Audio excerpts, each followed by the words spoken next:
le minami uno de ya na bihia ijwe ete mu ori obowe ijwe se ti mu ori obowe ye ijwe ni are de ku ni e ge bi be obi na so wa me di ijwe ni no jo weke di ijwe ma wuyo ma o ijwe awuyo ma na ido soton wa mi we e no fifi we ni ma e o jere we 200 diri yenu e awe na ka obisu so ara shi sinu no wa ni mo wa enwe wa bev your money wa ege me we u bev your me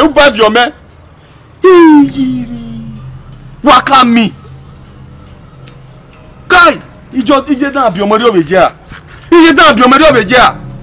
ona ejo wa owodo o ma towo o ti se awuju ya yin no pa no go aboyo no di aboya ma ro e di objelo mo ba le o ti se ni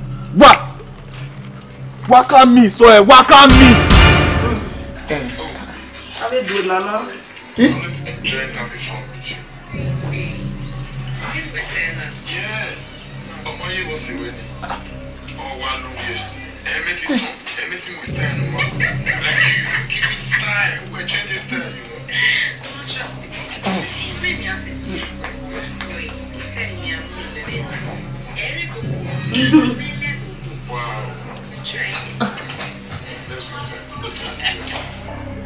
Okay, we're not. No girl, there's no sense in on him. I said to be like him, understand. Set. Oh, no girl, only minute where men said to you where you brag you can never say engineer. Oh, is here. I made their bet. And we were done. My love. I love you. Would they okay? Well. I be telling me baby you are my love you. When you are love. No girl.